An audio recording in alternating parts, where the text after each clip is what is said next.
नमस्कार दोस्तों, मेरा नाम है आकाश और मैं आप सभी का अपने YouTube channel A to Z study में एक बार फिर से बहुत बहुत स्वागत करता हूं। और आज की क्लास में मैं आपको पढ़ाऊंगा कक्षा 5 हिंदी में पाठ नंबर 16 पानी रे पानी। तो वीडियो को शुरू करने से पहले अगर आप लोगों ने अब तक इस वीडियो को लाइक, शेयर और मेरे चैनल को सब्सक्राइब नहीं किया है तो पहले तो आप इस वीडियो को लाइक कर दो, शेयर कर दो और साथ ही में मेरे चैनल को सब्सक्राइब भी कर दो। और अगर आप लोगों ने अब तक मेरे टेलीग्राम चैनल को भी ज्वाइन नहीं किया है तो प्लीज़ आप लोग जाके उसको भी ज्वाइन कर लीजिए, क्योंकि मेरे यूट्यूब चैनल पर आने वाले जितने भी वीडियो होते हैं उनके जो पीडीएफ हैं वो आपको मेरे टेलीग्राम चैनल पर ही मिलेंगे। तो अगर आप लोगों ने अब तक टेलीग्राम को ज्वाइन नहीं किया है तो जाके आप उसको भी ज्वाइन कर लो।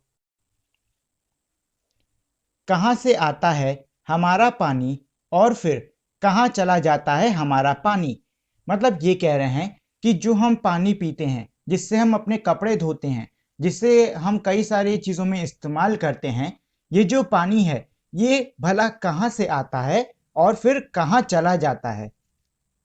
हमने कभी इस बारे में कुछ सोचा है? अब इसमें पूछना है कि क्या हमने कभी इस बारे में सोचा है कि हमारा जो पानी है वो कहाँ से आता है और कहाँ चला जाता है? सोचा तो नहीं होगा शायद, हो सकता है आपने इस बारे में नहीं सोचा हो, पर इस बारे में पढ़ा ज़रूर है, लेकिन आपने इस बारे में पढ़ा ज़रूर होगा। भूगोल की किताब पढ़ते समय जल चक्र जैसी बातें हमें बताई जाती हैं। मतलब ये है कि जो भूगोल की किताबें हैं उनको पढ़ते समय हम उसमें जो जल चक्र है उसके बारे में चीज़ों को पढ़ते हैं, उसके बारे में बातों को पढ़ते हैं। देखो यहाँ पे एक चीज़ आई है, वो है ये कि जल चक्र। ठीक, अब पहले तो मैं आपको समझा देता हूँ कि ये जल चक्र होता क्या है। देखिए क्या है, ये मान लीजिए हमारा तालाब है। ठीक, अब जब इस पे सूरज की किरणें बने पड़ेंगी तो सूरज की किरणों से जो तालाब और नदी का पानी है वो भाप बनकर ऊपर उठेगा और फिर ये भाप ऊपर जाकर बादल बन जाएगी और यही बादल बाद में ठंडा होके बरस जाएगा। ठीक, तो इसको हम कहते हैं जल चक्र। ठीक है, मैंने तो आपको बहुत आसान तरीके से समझा दिया है। हालांकि जो जल चक्र होता है वो उससे कई ज़्यादा बड़ा होता है, लेकिन मैंने आपको थोड़ा सा शॉर्ट फॉर्म में नॉलेज के लिए समझा दिया है। ठीक है, एक सुंदर सा चित्र होता है। अब ये कह रहे हैं कि जब हम जल चक्र पढ़ते हैं तो उसमें एक सुंदर सा चित्र बना होता है। इस पाठ के साथ मतलब जो भी जल चक्र का पाठ है उसके साथ में एक सुंदर सा चित्र होता है। और चित्र में क्या होता है? सूरज, समंदर, बादल, हवा, धरती, फिर बरसात की बूंदे और लो फिर बहती हुई एक नदी और उसके किनारे बसा तुम्हारा हमारा गांव या शहर। अब ये चित्र का विवरण कर रहे हैं, मतलब बता रहे हैं कि हमको भूगोल की किताबों में जो जल चक्र का पाठ, मतलब जहाँ पे हमको जल चक्र पढ़ने को मिलता है वहां पे हमें एक चित्र भी देखने को मिलता है जिसमें हमारा क्या होता है? सूरज, समुद्र, बादल, हवा, धरती और बरसता हुआ पानी और साथ ही में नदी। ठीक, चित्र के दूसरे भाग में यही नदी अपने चारों तरफ का पानी लेकर उसी समंदर में मिलती है। और फिर आगे हम ये देखते हैं कि उसी चित्र में जो नदी है अपने चारों तरफ का, मतलब हर तरफ का पानी लेकर समंदर में मिल जाती है। चित्र में कुछ तीर बने रहते हैं और चित्र में कुछ एरो, मतलब हमारे तीर बने होते हैं। समुद्र से उठी भाप बादल बनकर पानी में बदलती है। जो समुद्र से भाप है, मतलब मैंने आपको बताया था सूरज की रोशनी से गर्म होकर भाप ऊपर उठेगी और फिर वो जाके बादल में बन जाएगी। और फिर इन्हीं तीरों के सहारे जल की यात्रा एक तरफ से शुरू होकर समुद्र में वापस मिल जाती है। और फिर जो हमारा चित्र है उसमें कई सारे एरो बने होते हैं जो कि जल की जो पूरी यात्रा है, समंदर से भाप बन के बादल में, फिर बादल से बरस के नदियों में, फिर नदियों से बहकर समंदर में, ये सारी जो जल की यात्रा है वो ये जो हमारे एरो बने हैं, मतलब ये जो हमारे तीर बने हैं, ये दिखाते हैं। जल चक्र पूरा हो जाता है और इस तरीके से जो जल चक्र है वो पूरा हो जाता है। यह तो हुई जल चक्र की किताबी बात। अब ये कह रहे हैं कि ये तो हो गई जल चक्र की किताबी बात, मतलब वो जानकारी जो कि आपको किताबों में मिल जाती है। पर अब तो हमें सबके घरों में, स्कूलों में, माता पिता के दफ्तरों में, कारखानों और खेतों में पानी का कुछ अजीब सा चक्कर सामने आने लगा है। मतलब ये कह रहे हैं कि अब तो हमारे घरों में, स्कूलों में, दफ्तरों में, कारखानों में, यहाँ तक कि खेतों में जो पानी डाला जाता है, उन सब में अब हम कुछ अजीब सा पानी का चक्र देख सकते हैं, जल का चक्र देख सकते हैं। ठीक, चलो उदाहरण के लिए मैं आपको एक इसमें समझा देता हूँ थोड़ा सा। मान लो खेत है, ठीक, खेत में खूब सारी फसल फसल होती है। उस फसल पे पानी डाला जाता है कि नहीं डाला जाता है? डाला जाता है। वो पानी एक चीज तो पहली चीज तो क्या करता है कि उस फसल को फायदा देता है, और जो पानी है वो फिर से मिट्टी में सोख कर दोबारा जमीन के अंदर चला जाता है। ठीक, तो एक ये आप चक्र यहाँ पे आप समझ सकते हो। नलों में अब पूरे समय पानी नहीं आता। इसमें अब आगे ये कह रहे हैं कि आजकल के समय में जो नल हैं उनमें पूरे मतलब हर समय पानी नहीं आता। नल खोलो तो उससे पानी के बदले सू सू की आवाजें आने लगती हैं, और अगर हम लोग नल खोलते हैं तो उसमें पानी आने की जगह पे सू सू की आवाज आती है। ये जो नल के अंदर हवा होती है उसकी आवाज होती है। ठीक, पानी आता भी है तो बेवक्त, और पानी अगर आता भी है तो बेवक्त मतलब किसी भी समय आ जाता है। कभी देर रात तो कभी भोर सवेरे, कभी बहुत रात में आता है तो कभी एकदम सवेरे सवेरे आ जाता है। मीठी नींद छोड़कर घर भर की बाल्टियां, बर्तन और घड़े भरने पड़ते हैं, भरते फिरें, और अच्छी खासी नींद छोड़ के घर की जितनी भी बाल्टियां हैं, बर्तन हैं, घड़े हैं, उन सबको भरने में लग जाते हैं लोग। पानी को लेकर कभी कभी कहीं कहीं आपस में तू तू मैं भी होने लगती है, और कहीं पे तो पानी को लेकर लड़ाई भी होने लग जाती है। रोज रोज के इन झगड़ों डंडों से बचने के लिए कई घरों में लोग नलों के पाइप में मोटर लगवा लेते हैं, और रोज रोज के ये सब झंडे से मतलब झगड़े से और परेशानी से बचने के लिए कई लोग क्या करते हैं, अपने घरों में मोटर लगवा लेते हैं। इससे कई घरों का पानी खींचकर एक ही घर में आ जाता है, और इस वजह से कई सारे घरों का जो पानी है वो खींच के एक ही घर में आ जाता है। यह तो अपने आसपास का हक छीनने जैसा काम है। अब इसमें लेखक कह रहे हैं कि ये तो अपने आसपास का हक छीनने जैसा काम है।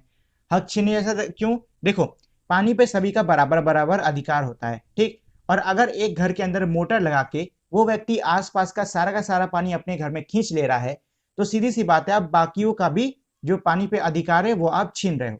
तो इसलिए यहाँ पे कहा गया कि जो मोटर लगाना है वो एक तरीके से हक छीनने जैसा है। लेकिन मजबूरी मानकर इस काम को मोहल्ले में कई लेकिन मजबूरी मानकर इस काम को मोहल्ले में एक घर कर बैठे तो फिर और कई घर यही करने लगते हैं। मतलब ये कि मजबूरी मान के जब भी कोई एक घर ऐसा कर बैठता है तो जो बाकी घर हैं वो भी यही करने लग जाते हैं, मतलब बाकी घर भी मोटर लगाना शुरू कर देते हैं। पानी की कमी और बढ़ जाती है, जिससे कि जो पानी की कमी है ये और ज़्यादा बढ़ जाती है। शहरों में तो अब कई चीज़ों की तरह पानी भी बिकने लगा है। अब ये कह रहे हैं कि शहरों में तो कई चीज़ें जैसे बिकती हैं वैसे ही अब पानी भी बिक रहा है। मतलब अब सीधी सी बात है, आप दुकान पे जाओगे, आपको मिनरल वाटर की बॉटल मिल जाएगी 12 रुपए 13 रुपए की ऐसे, और हो सकता है महंगी भी मिले, अलग अलग जगहों पे अलग अलग रेट रहता है। यह कमी गांवों शहरों में ही नहीं बल्कि हमारे प्रदेशों की राजधानियों में और दिल्ली, मुंबई, कोलकाता, चेन्नई और बेंगलोर जैसे बड़े शहरों में भी लोगों को भयानक कष्ट में डाल देती है। और ये जो पानी की कमी है ये सिर्फ हमारे शहर और गांव में ही नहीं बल्कि देश के जो बड़े बड़े राज्य हैं, जैसे कि दिल्ली हो गया, मुंबई हो गया, कोलकाता, चेन्नई, बेंगलोर, यहाँ पे रहने वाले लोगों को भी बड़ी परेशानी में डाले दे रहे हैं। देश के कई हिस्से में तो अकाल जैसी हालत बन जाती है, और पानी की कमी के कारण देश में कई हिस्सों में तो अकाल जैसी हालत पड़ जाती है। देखो, अकाल अकाल तब पड़ता है जब बहुत ज़्यादा सूखा हो जाता है। देखो, सूखे का मतलब यह है कि बहुत कम बारिश होना और ज़मीन के अंदर बहुत कम पानी बचना। इसकी वजह से जो फसलें हैं उनमें बढ़िया पानी नहीं पड़ पाता है और फसलें सब बर्बाद हो जाती हैं, जिस वजह से पानी और खाने दोनों की बहुत ज़्यादा कमी हो जाती है। तो ऐसी स्थिति को हम कहते हैं अकाल। ठीक, यह तो हुई गर्मी के मौसम की बात। अब देखो, ये कह रहे हैं कि ये सब तो गर्मी के मौसम की बात हो गई कि पानी में देश में कई जगहों पे पानी की कमी होती है गर्मी के कारण, और कहीं कहीं पे अकाल पड़ जाता है। तो ये जो भी परेशानी है ये सब अभी गर्मी की बात बता रहे थे। लेकिन बरसात के मौसम में क्या होता है, अब आगे बरसात के मौसम में क्या होता है वो चीज हम लोग पढ़ने वाले हैं। लोग एक तरफ पानी ही बहने लगता है। इसमें ये कह रहे हैं कि लो अब सब तरफ पानी ही पानी बहने लग जाता है। कई बार तो ऐसे बरसात होती है। हमारे तुम्हारे घर, स्कूल, सड़कें, रेल की पटरियों पर पानी भर जाता है और हम लोग के घरों में, स्कूलों में, सड़कों पर और ट्रेन की पटरियों पे पानी ही पानी भर जाता है। देश के कई भाग बाढ़ में डूब जाते हैं और कई भागों में तो बाढ़ ही आ जाती है। बाढ़ मतलब जब नदी का पानी बहुत ज्यादा हो जाता है तो शहरों में, कस्बों में घुस आता है, तो उसको हम कहते हैं बाढ़। ठीक, यह बाढ़ ना गांवों को छोड़ती है और ना मुंबई जैसे बड़े शहरों को। और ये जो बाढ़ है ये हमारे गांव और बड़े शहर जैसे कि मुंबई है, कहीं पर भी आ जाती है, किसी को नहीं छोड़ती है। कुछ दिनों के लिए सब कुछ थम जाता है। अब सीधी सी बात है, अगर बाढ़ वाढ़ आ रही है तो घर से कौन जाएगा बाहर निकलने काम करने के लिए, तो जितना सब काम वाम है वो सब ठप जाएगा, सब कुछ बह जाता है। और बाढ़ है, बाढ़ में खूब सारा पानी आएगा तो पानी अपने साथ में सब कुछ बहा ले जाएगा। ये हालत हमें बताते हैं ये हालात हमें बताते हैं कि पानी का बेहद कम हो जाना और पानी का बेहद ज़्यादा हो जाना, यानी अकाल और बाढ़ एक ही सिक्के के दो पहलू हैं। अब ये कह रहे कि ऊपर जो हमने दो घटनाएं पढ़ी हैं, तो ये दोनों ही घटनाएं हमको ये बता रही हैं कि पानी का बहुत ज़्यादा हो जाना और पानी का बहुत ही कम हो जाना, मतलब अकाल और ये जो बाढ़ है, ये दोनों ही एक ही सिक्के के दो पहलू हैं। इसको एक सिक्के का दो पहलू क्यों कहा जा रहा है? इसलिए कहा जा रहा है क्योंकि अकाल और बाढ़ ये दोनों ही समस्याएं पानी के कारण ही खड़ी होती हैं। एक तरफ पानी ज्यादा तो दूसरी तरफ पानी कम होने के कारण। ठीक, यदि हम इन दोनों को ठीक से समझ सकें और संभाल ले तो इन कई समस्याओं से छुटकारा मिल सकता है। अब इसमें कह रहे हैं कि अगर हम इन दोनों ही समस्याओं को ठीक से समझें और इनका कोई उपाय करें, मतलब इनसे बचने के लिए कुछ उपाय करें, कुछ हमारे पहले से ही प्रतिबंध करें, तो हो सकता है कि हमें इन परेशानियों से कुछ हद तक छुटकारा मिल जाए। देखो, इन परेशानियों से आप हमेशा के लिए छुटकारा तो नहीं पा सकते हो, लेकिन कुछ हद तक पा सकते हो। ठीक, चलो थोड़ी देर के लिए हम पानी के इस चक्कर को भूल जाएं। अब ये कह रहे कि चलो एक काम करो, थोड़ी देर के लिए जो पानी वानी की बात हो रही है इसको भूल जाओ। ठीक, और याद करो अपनी गुल्लक को, और अब अपनी उस गुल्लक को याद करो जिसमें आप बचपन में पैसे डाल के पैसे बचाया करते थे। जब भी हमें कोई पैसे देता है, हम खुश होकर दौड़कर उसे झट से अपनी गुल्लक में डाल देते हैं। इसमें ये कह रहा है कि जब भी हमें कोई बचपन में पैसे देता था, हम झट से उस पैसे को लेके अपनी गुल्लक में डाल दिया करते थे। 1 रुपया, 2 रुपया, 5 रुपया, कभी सिक्के तो कभी छोटे बड़े नोट, इन सब इसमें धीरे धीरे जमा होते जाते थे। फिर जब कभी हमें कुछ पैसों की जरूरत पड़ती है तो हम तो इस गुल्लक की बचत का उपयोग कर लेते हैं। इसमें ये कह रहा है कि 1 रुपए, 2 रुपए, 5 रुपए और सिक्के छोटे बड़े नोट डाल डाल के हम लोग धीरे धीरे अपने गुल्लक में जमा कर लेते थे। और हमें कभी भी अगर पैसों की जरूरत पड़ती थी तो हम उस गुल्लक का, मतलब उस गुल्लक के धन का प्रयोग कर लिया करते थे। हमारी यह धरती भी इसी तरह की खूब बड़ी गुल्लक है। इसमें कह रहे कि हमारी जो धरती है वह भी इसी प्रकार की एक बड़ी सी गुल्लक है। मिट्टी की बनी इस विशाल गुल्लक में प्राकृतिक वर्षा के मौसम में खूब पानी बरसाती है। मतलब ये है कि इसमें ये कह रहा है कि जो मिट्टी की बनी हमारी ये गुल्लक है, इसमें जो प्रकृति है वो वर्षा यानी कि बारिश के मौसम में खूब पानी भरती है।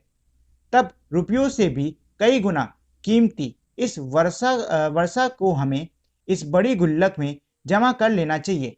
तो इसमें कह रहे हैं कि हमारा ये जो पानी है, सीधी सी बात है, अब तक आप चैप्टर पढ़ के समझ गए होंगे कि ये बहुत ही कीमती है। तो इसमें ये कह रहे हैं कि ये जो हमारा पैसों से ज्यादा कीमती पानी है, इसको हमें कहीं पे इकट्ठा कर लेना चाहिए। इन लाइंस का ये मतलब है। हमारे गांव में, शहरों में जो छोटे बड़े तालाब, झील आदि हैं, वे धरती की गुल्लक में पानी भरने का काम करते हैं।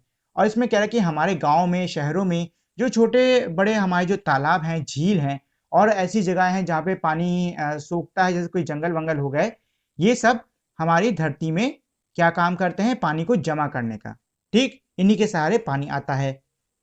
इनमें जमा पानी जमीन के नीचे छिपे जल के भंडार में धीरे धीरे रिस कर छन कर जा मिलता है। इनमें जो भी पानी भरा होता है वो हमारे जमीन के नीचे जो पानी का भंडार है उसमें धीरे धीरे रिस कर छन छन कर जाता रहता है।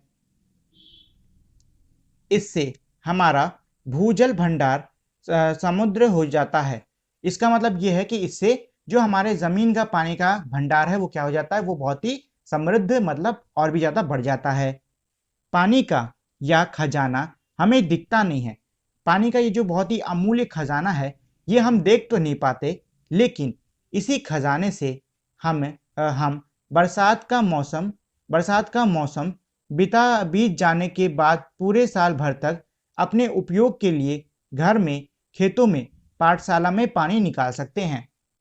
लेकिन देखिए इसमें ये कह रहा है कि लेकिन पानी का जो खजाना है इसको हम देख तो नहीं पाते हैं, लेकिन इसी खजाने की मदद से बरसात का मौसम जाने के बाद भी हम पूरे साल अपने घरों में, खेतों में, स्कूलों में पानी को निकाल पाते हैं।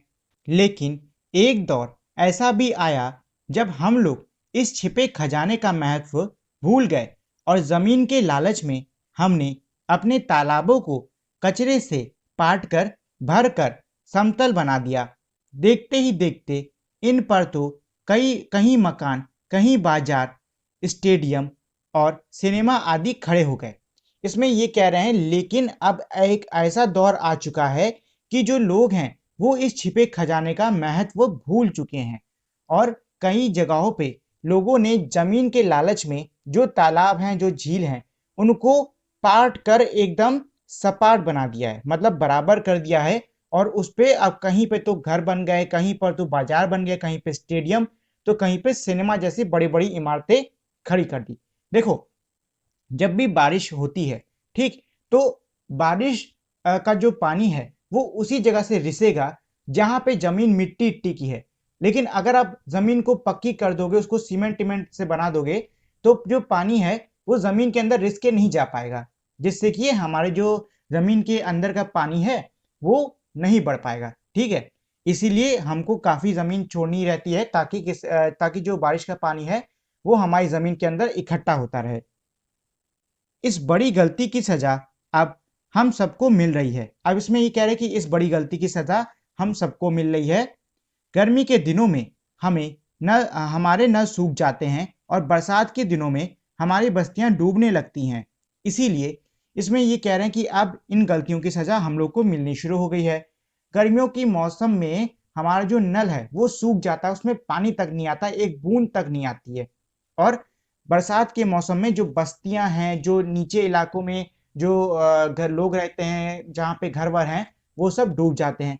ऐसा किस लिए? ऐसा इसलिए क्योंकि सब जमीनें तो आधी जा जमीन तो लोगों ने पक्की कर ली। अब जब पक्की कर ली तो कहीं पे पानी के इकट्ठा होने का या फिर रिसने की कोई जगह ही नहीं बची। जब जगह नहीं बची तो होगा क्या? बस्तियां डूबेंगी, सीधी सी बात है। इसीलिए यदि हमें अकाल और बाढ़ से बचना है तो अपने आसपास जल स्रोतों की, तालाबों की और नदियों आदि की रखवाली अच्छे ढंग से करनी पड़ेगी। इसमें ये कह रहा है कि मतलब आगे इसमें ये कह रहा है कि यदि अगर हमको अकाल से और बाढ़ से बचना है तो हमारे आसपास के जितने भी जल स्रोत हैं हमें उनकी अच्छे से रखवाली करनी होगी। जल चक्र हम ठीक से समझें, जब बरसात हो तो उसे थाम लें, अपना भूजल भंडार सुरक्षित रखें, अपनी गुल्लक भरते रहें, तभी हमें ज़रूरत के समय पानी की कोई कमी नहीं आएगी। यदि हमने जल चक्र का ठीक उपयोग नहीं किया तो हम पानी के चक्र में फंसते जाएंगे। इसमें यह कह रहा है कि अब हमको जल चक्र को ठीक से समझ लेना है, उसकी जो अहमियत है उसको हमें समझ लेना है। और ये जो हमारी गुल्लक है, मतलब ये जो हमारी धरती के अंदर जो ये गुल्लक है, इसको पानी से भरते रहना है। ठीक, इस पाठ के लेखक हैं अनुपम मिश्र। तो ये तो हो गए इस पूरे पाठ का अर्थ। अब चलिए इस पाठ में कुछ प्रश्न उत्तर हैं, हम उनको भी कर लेते हैं। तुम्हारे आसपास, अपने आसपास के बड़ों से पूछकर पता लगाओ। मतलब ये कह रहा है कि आपके आसपास जो घर में बड़े लोग हैं उनसे पूछकर पता लगाओ। क्या पता लगाना है? तुम्हारे घर में पानी कहाँ से आता है, मतलब जो तुम्हारे घर में पानी आ रहा है वो कहाँ से आ रहा है। देखो हमारे घर में तो सप्लाई का पानी आता है। दूसरा, तुम्हारे दूसरा, तुम्हारे घर का मैला पानी बहकर कहाँ जाता है। मतलब ये कि आपके घर का जो गंदा पानी है वो बहकर कहाँ पे जाता है। तो देखो हमारे घर के क्या इलाके के बाहर एक तालाब है, ठीक है, वहीं पे जो भी हमारा गंदा वंदा पानी है सब वहीं पे जाता है। तीसरे में 2 पॉइंट है। पहला ये है, तुम्हारे इलाके में धरती के अंदर कितने फीट या कितने हाथ नीचे है। इसमें ये पूछ रहा है कि तुम्हारे इलाके में पानी जो है वो धरती के कितने फीट नीचे है। तो घर में किसी बड़े से पूछ लो, वो आपको बता देंगे। और खा मतलब जो आखिरी आपको पूछना है वो है ये कि आज से 15 वर्ष पहले यहाँ पानी कितना नीचे था। मतलब उनसे ये भी पूछो कि 15 साल पहले यहाँ पानी तकरीबन कितना नीचे होगा। ठीक है, तो ये सारे सवाल आपको खुद से ही करने हैं। अगला है अनुमान लगाओ, पाठ के आधार पर बताओ। मतलब यह है कि नीचे जो अब हमारे प्रश्न हैं उसके जवाब आपको पाठ के हिसाब से देने होंगे। तो पहला प्रश्न है, अपने घर के नल के पाइप में मोटर लगवाना दूसरों का हक छीनने के बराबर है, लेखक ऐसा क्यों मानते हैं। मतलब यह है कि इसका मतलब ये है कि जो लेखक हैं वो कह नहीं रहे थे कि अपने घर के जो मतलब पानी का नल है उसमें मोटर लगवाना दूसरों के हक छीनने जैसा होता है, मतलब दूसरों के हक छीनने के बराबर होता है। ऐसा क्यों, ठीक है, लेखक ने ऐसा क्यों माना होगा। तो इसका उत्तर होगा, लेखक ऐसा इसलिए मानते हैं क्योंकि मोटर लगाने से बाकी घरों का पानी भी एक जगह पर आ जाता है। मतलब ये है कि लेखक ऐसा इसलिए मान रहे हैं क्योंकि मोटर लगाने से जो बाकी घरों का पानी है वो भी एक जगह पे आ जाता है। अगला है, बड़ी संख्या में इमारतें बनाने से बाढ़ और अकाल का खतरा कैसे पैदा होता है। मतलब ये कि जब हम बड़ी संख्याओं में इमारत बना डालते हैं और कई जगहों पे और भी चीज़ें बना डालते हैं तो इससे बाढ़ और अकाल का खतरा कैसे बढ़ जाता है। तो इसका उत्तर होगा, बड़ी संख्या में इमारतें बनाने के लिए लोगों ने छोटे बड़े तालाब, झील आदि को भरना शुरू कर दिया और ठगी ये ढकी होगा, ठीक है, और ढकी भूमि जल नहीं सोख पाती है। इससे गर्मी में अकाल और बरसात में बाढ़ की स्थिति पैदा हो जाती है। मतलब यही है कि लोगों ने इमारतें बनाने के लिए जो तालाब हैं, झील हैं, उनको भरना शुरू कर दिया, ठीक, और उसको भर के पक्की जमीन पूरी बना दी। अब जो ढकी हुई जमीन है वो पानी को नहीं सोख पाती है। यही कारण है कि गर्मी में जो पानी की बहुत कमी हो जाती है, अकाल तरीके का पड़ जाता है और बरसात के मौसम में मतलब बारिश के मौसम में कहीं कहीं जगह पे बाढ़ आ जाती है। अगला प्रश्न है, धरती की गुल्लक किन किन साधनों से भरती है। मतलब जो धरती की हमारी गुल्लक है वो किन किन साधनों से भरती है। तो इसका उत्तर होगा, धरती की गुल्लक नदी, नालों, तालाबों, झीलों इत्यादि से भरती है। अगला है, यदि हाँ तो इसमें पहला प्रश्न है, क्या तुम्हारे इलाके में कभी बाढ़ आई है, यदि हाँ तो उसके बारे में लिखो। मतलब ये कह रहे हैं कि क्या आपके इलाके में कभी बाढ़ आई है, अगर आपके इलाके में आई हो तो आपको उसके बारे में नीचे लिखना होगा। दूसरा है, क्या तुम्हारे घर में पानी कुछ ही घंटों के लिए आता है, यदि हाँ तो बताओ कि कैसे तुम्हारा परिवार दिनचर्या नल में पानी आने के साथ बंदी होती है। मतलब ये पूछ रहा है कि क्या तुम्हारे घर में पानी कुछ घंटों के लिए आता है, अगर आता है तो ये सब बताओ कि तुम्हारे जो परिवार की दिनचर्या है वो नल के साथ में कैसे बंधी हुई है। ठीक, इसके बाद में तीसरा ये है, क्या तुम्हारे मोहल्ले में रोजमर्रा की जरूरतें पूरी करने के लिए लोगों को पानी खरीदना पड़ता है, यदि हाँ तो बताओ तुम्हारे घर में रोज औसतन कितना लीटर पानी खरीदा जाता है, इस पर कितना खर्च होता है। मतलब ये पूछा कि क्या आपके मोहल्ले में रोजमर्रा के काम करने के लिए लोगों को पानी खरीदने की जरूरत पड़ती है। अगर जरूरत पड़ती है तो ये बताइए कि आपके घर में कितना लीटर पानी खरीदा जाता है और उस पर कितना खर्चा आता है। तो इन तीनों के आंसर आपको खुद से ही देने होंगे। अगला है, संकट करो। तो पहला है इसमें पाठ में पानी के संकट को पानी के संकट के किस किस प्रमुख कारण की बात की गई है। मतलब ये कि इस पाठ में पानी का जो संकट है उसके कौन कौन से प्रमुख कारणों की बात की गई है। तो इसका उत्तर होगा, पाठ में पानी के संकट के लिए प्रमुख कारण नदी नाले और तालाबों के कूड़े कचरे से भरना तथा उस पे मकान व इमारतों को बनाना है। यहाँ है भूल गया मैं, या फिर हो सकता है मिस टाइप हो गया, यहाँ पे है लिख लेना, ठीक है। अगला प्रश्न है, एक सेकंड। अगला प्रश्न है, पानी के संकट का एक और मुख्य कारण पानी की फिजूल खर्ची भी है। कक्षा में 5-5 के समूह में बातचीत करो और बताओ अपनी रोजमर्रा की जिंदगी में पानी की बचत करने के लिए तुम क्या क्या उपाय कर सकते हो। मतलब ये कह रहा है कि जो पानी का संकट है, इसका एक जो मुख्य कारण है वो पानी की फिजूल खर्ची यानी कि पानी की बर्बादी है। आपको अपनी कक्षा में 5-5 बच्चों का समूह बनाना है और फिर बैठ के बातचीत करना है और बताना और कोई उपाय सुझाने हैं इस फिजूल खर्ची को रोकने के लिए, ठीक। अगला है, जितना उपलब्ध है उससे कहीं ज्यादा खर्च करने से पानी का संकट उत्पन्न होता है। क्या यही बात हम बिजली के संकट के बारे में भी कह सकते हैं। मतलब ये कह रहा है कि हमारे पास जितना पानी उपलब्ध होता है उससे ज्यादा हम खर्चा करते हैं, जिस वजह से पानी का संकट पैदा हो जाता है।